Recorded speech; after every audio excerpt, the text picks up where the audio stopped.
Greetings, Marsh here, and welcome to episode 30 of my Pyanodon's playthrough. In this episode, we are going to research a bunch of new machines and then use them to massively improve aluminum output. Enjoy. Anyway, it's time for some new research, and we need to speed up aluminum production, so let's research mining machines. And this is one of those technologies that just gives you a ton of machines and no recipes to go with it. We've got the scrubber, scrubbing with solids and fluids, macho version, the flotation cell, use floaters to split solids, the hydro classifier, classifies ores based on their weight, the impact crusher, breaking rocks in a violent manner, the centrifuge with no description, the rectisol, process that uses a solvent to separate acid gases from valuable feed gas streams, the mixer, slow mix, separate and dip ingredients for perfect concentrations, the ball mill, produce fine dust from brute materials, and the pie version of the chemical plant, and finally the electric arc furnace, huge electricity consumer, and oh boy is it. This is an 18.6 megawatt building. It is incredible.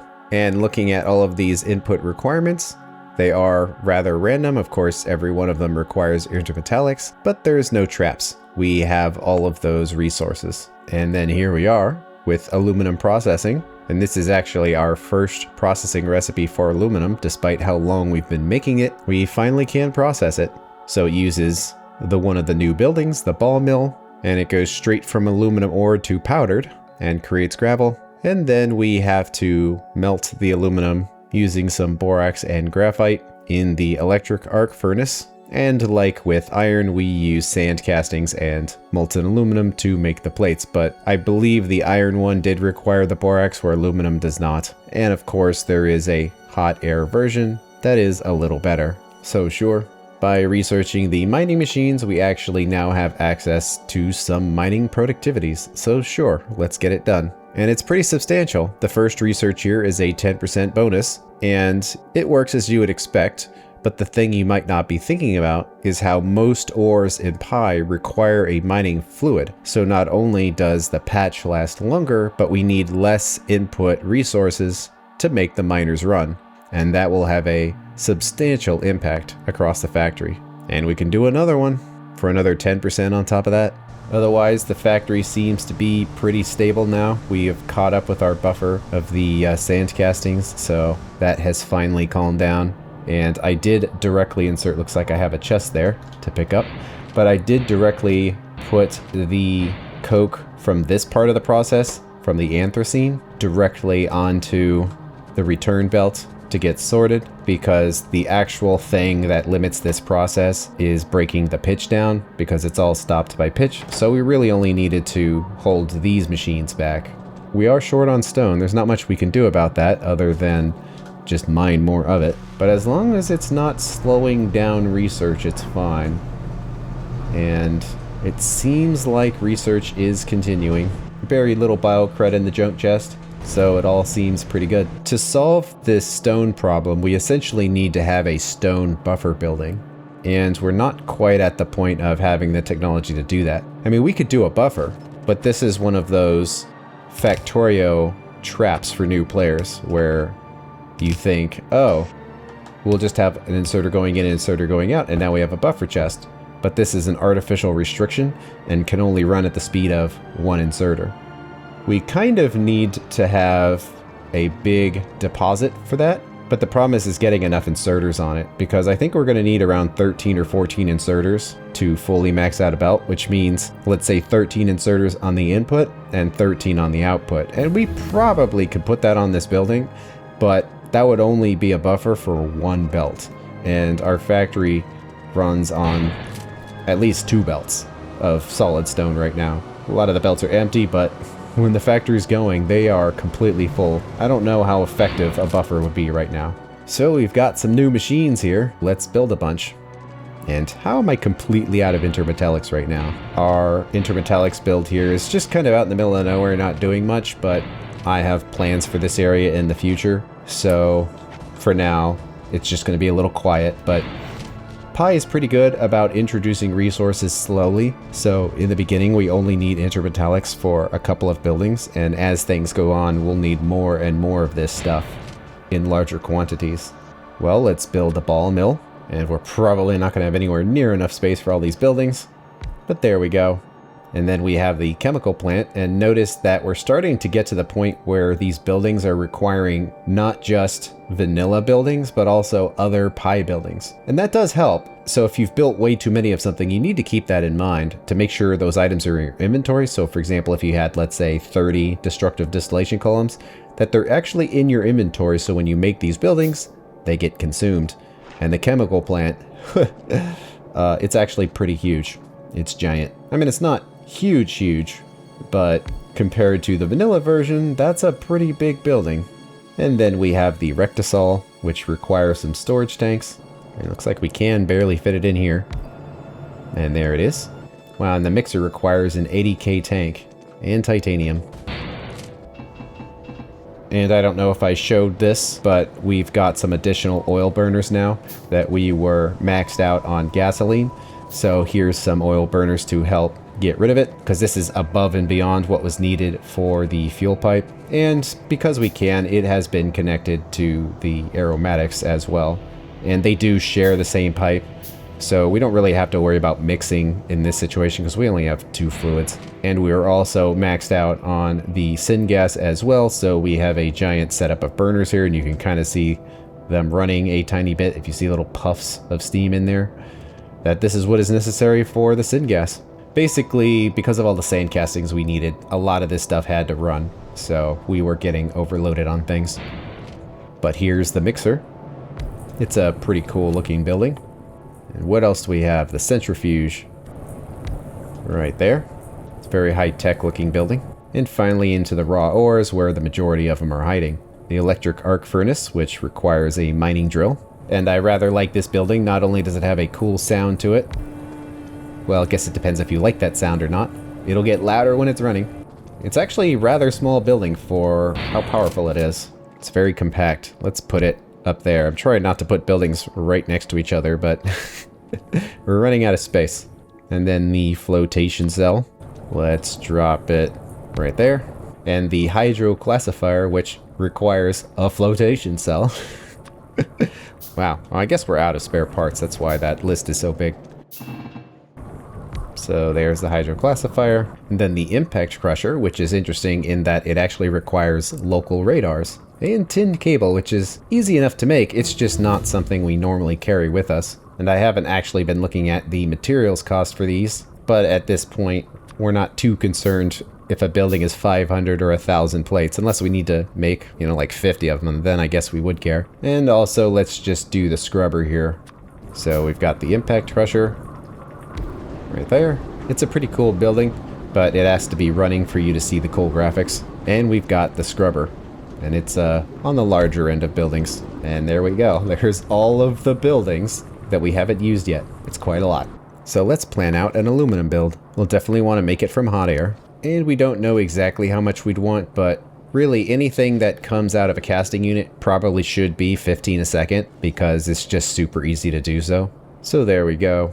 And there's a couple things to note here. First of all, the 9.6 electric arc furnaces. So running this is going to be about 200 megawatts. Now, our iron was also pretty high because we needed all that oxygen. So although the process itself did not use that much electricity, generating the oxygen did. Later on, you'll get better ways of making oxygen, which will make this much more efficient. However, like real life, there is no cheating in making aluminum, that it is an extremely energy intensive process. And as a side note, it's one of the few things that is actually worth recycling. And it's funny in that you're not really recycling it to save the material, because aluminum is actually not that expensive. What you're actually saving is the electricity cost to purify it. But looking at this, it is going to require a lot of borax, and it's important to look at our other setup here that's using 6.6, which means that these two processes will essentially use all of it, or at least the output of this one mine.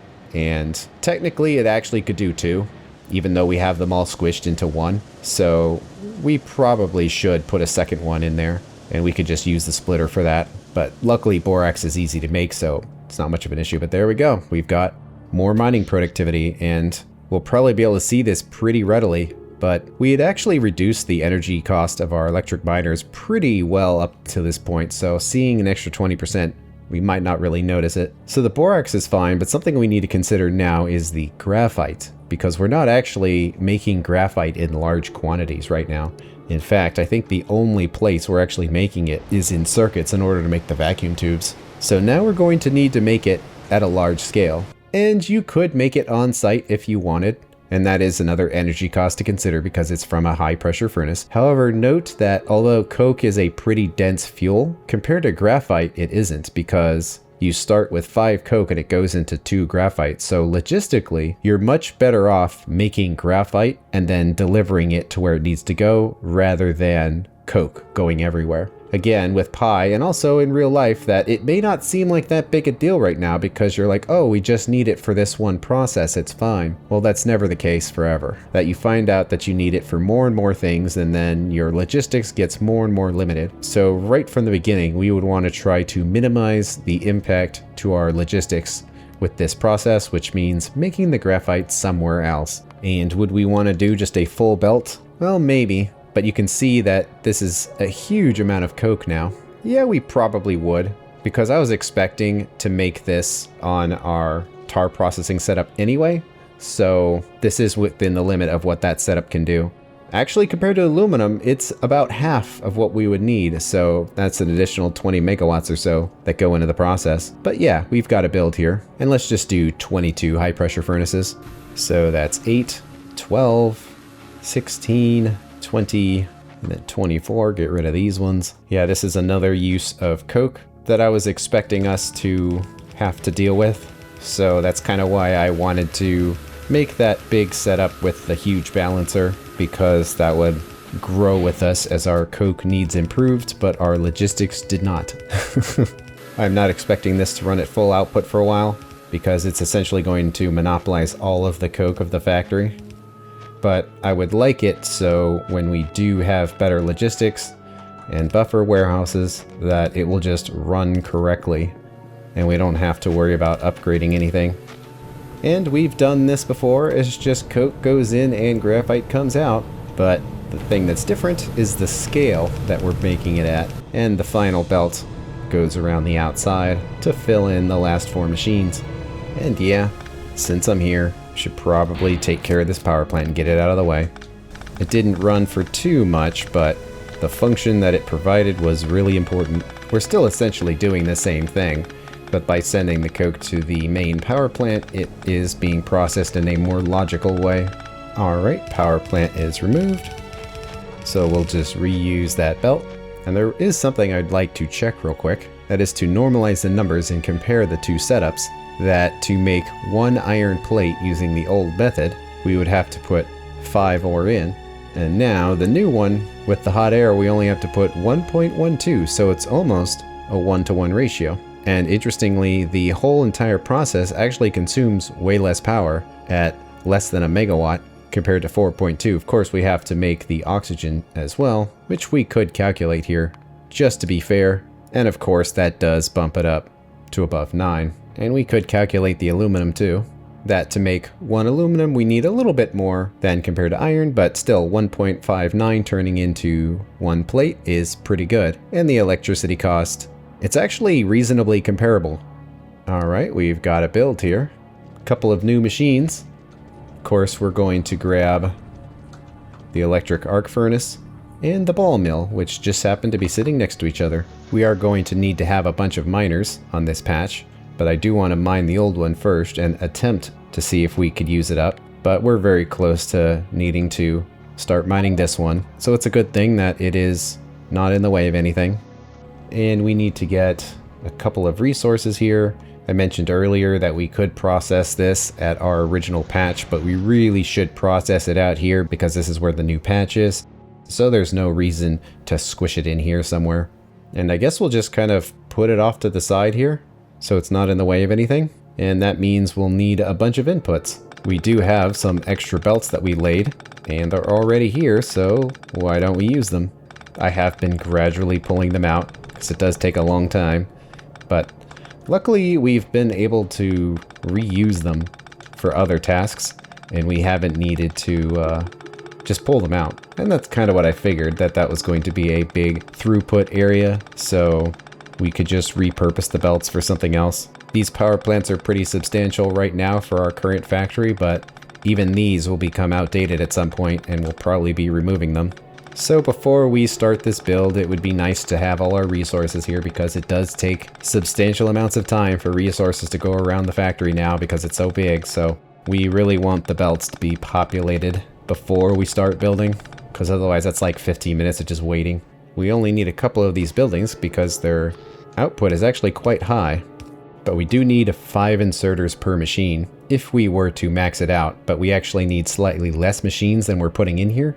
So I think the 4 inserters on each one will work. I think this looks better than a single long line of them.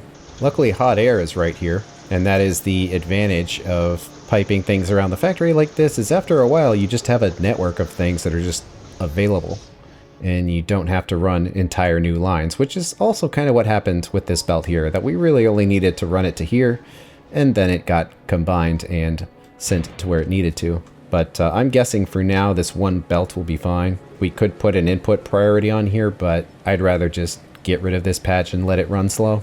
So in goes the aluminum. It gets crushed in the ball mill, turning it into powder, and we're getting it on each side of the belt, even though it doesn't really need to be, and the output is there. And this is actually, when it comes to pie buildings, a rather small machine. So I usually try to keep the spacing the same, even if the machines themselves are smaller. And certainly if the setup is absolutely enormous, then doing this is probably not wise because it makes it bigger than it needs to be. But at normal factory scales like this, it's not an issue. That said, we don't have long inserters, which makes this a little more difficult, but it'll still work. It'll just look a little weird. I don't know, I find the hum of the arc furnace very relaxing. So, I don't know, am I weird? So we'll flip the sides, then copy this again with the spaces. So we have 10. And I don't know, the strange bolt work kind of looks a little neat. But of course, if we had long-handed inserters, it would be better. But I'm just trying to prepare for the future, and the future is going to involve a lot of standardized builds. So I'm trying to get into that mindset now. And our other 2 inputs. These belts may go somewhere else in the future, so I would like them to have that ability. So let's just have them end there. Okay, we'll hook the powdered aluminum up. Really only needs to be on one side of the belt, but whatever. It'll be a small buffer to do both sides. Because the power pole's in the way, it's not easy to do half and half. So looking good. Now we just need the borax and the graphite. And there it goes. Melting down aluminum.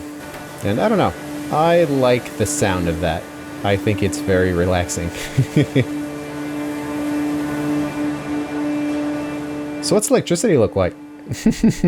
Well, 150 megawatts. It is currently dwarfing everything else in the factory. But I'm sure electrolyzers will have something to say about that in the future. But nonetheless, the arc furnaces are extremely substantial, and it's just part of making aluminum. The last part of this is simply the casting unit, and not much thought really needs to be put into this. And we need another load of sand castings, which is going to fire everything up again. So this caravan is going to have a similar route to the other one that is delivering to iron. So we'll just copy that one. The only thing now that's different is where it's delivering to. And there we go. All of this will start up again. We'll run out of creosote again, and then we'll start sending coke down the chain. And our drills are rapidly running out. Unfortunately, the last few that are on the center of the patch are going to take the longest to empty. And yeah, starting to see the gravel get sent down, and it's clogged here because we haven't hooked up the gravel yet. But yep, that seems pretty good. We'll have to see if there's any throughput issues in the future. You never quite know because it's highly dependent on exactly what the factory is doing at the moment that you're asking the question. Anyway, he delivers and he's gone again because he wants more. So in goes the hot air. In goes the molten aluminum. And finally the sand castings. And it works like the other builds, where now at the snap of a finger, we suddenly have 15 aluminum a second. And we're definitely going to need a place to dump extra items, so let's do it there for now. And yeah, power draw is high doing this, but it's filling up a buffer, so that's to be expected. And how is our coke doing after all of this? Pretty good. The balancer does seem to be working. It's a little patchy on the input side, but the output seems fine. And ultimately what we care about is the output, so looks good. One thing that's nice about the caravan outposts is that they're a really large building that's easy to click on. So if you want to pick up resources, you can just click in and grab rather than hunting down one by one chests. So they are convenient like that. That's what's nice about caravans, is at the very least you can copy their food. And we don't have radar access right here, but we can still click on it and pick up items all the same. And suddenly we are consuming a ton of aluminum because our build here was expecting it, and now we can actually produce it. So look at that. Lots and lots of duralumin. It's definitely going to slow down as we reach the speed of the mine, but that is okay. I like the noise in here.